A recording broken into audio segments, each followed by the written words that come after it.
I realized that a lot of times people with dementia existed, they didn't live.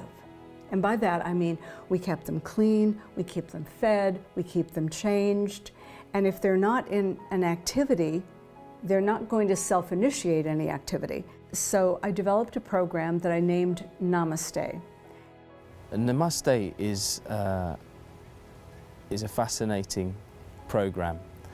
Many of the fundamental aspects of Namaste, in terms of the social contact, the expressing warmth through contact, were many of the elements that we already practiced here. I was looking for a name for this program, and I'd read something that said, Namaste, to honor the spirit within. And I thought that's a perfect name for this program that honors people with advanced dementia. Every aspect of the program is honorable. For people with advanced dementia, communication is most easily through the senses. What Namaste does is to put together very many of the things that people have used, like aromatherapy and like massage and music, and gives them to people on a very regular basis. We decorate the room with saris, we lower the lighting, we create a lovely atmosphere by playing some relaxing music. So we've got beautiful music going, we've got the lights dimmed, we've got the scent.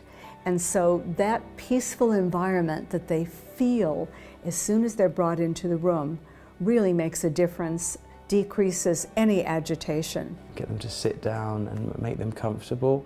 We assess you for pain and discomfort. We think that you're fine. We snuggle you in with your blanket and we offer you something to drink.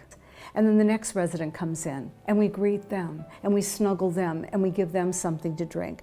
And then we go back to the first one and it's been incredible. We've been able to double, if not triple, the amount of liquid that people with advanced dementia are taking.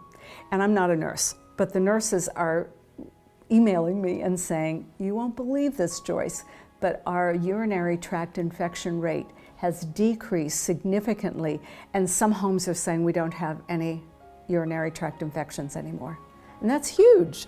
People drink much more in the Namaste program because when you're relaxed, you're more likely to drink. And the difference between health and ill health in dementia is usually dictated by the level of hydration.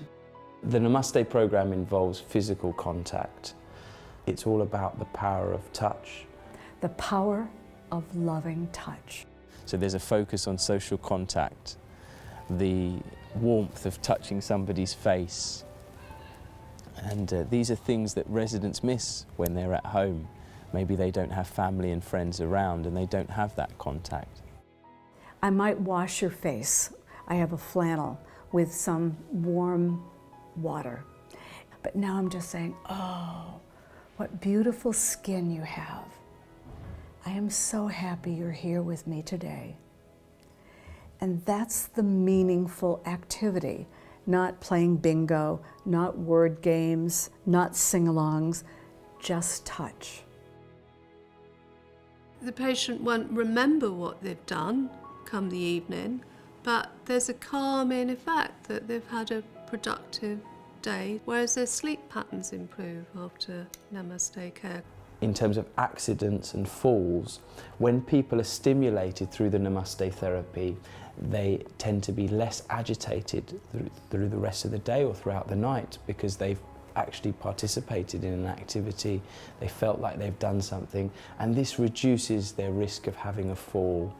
Sometimes before you bring the resident to that Namaste room, they may be a little bit agitated and restless, and after once they come into that Namaste sessions, when they started to do that activities, hand massage, kind of a little bit therapeutic touch will really calm them down. I have a puppet that I use that is so popular, and the residents just love petting the puppet. And some think it's a dog, and some know it's a puppet, but it generates a giggle. And of course I have the puppet doing some funny things. So we mustn't forget that the giggle is really still there. We just need to be able to figure it out. Some of the patients I've seen here, I've been able to reduce the amount of sedation or indeed not even consider starting it. We have residents who don't see their relatives at all.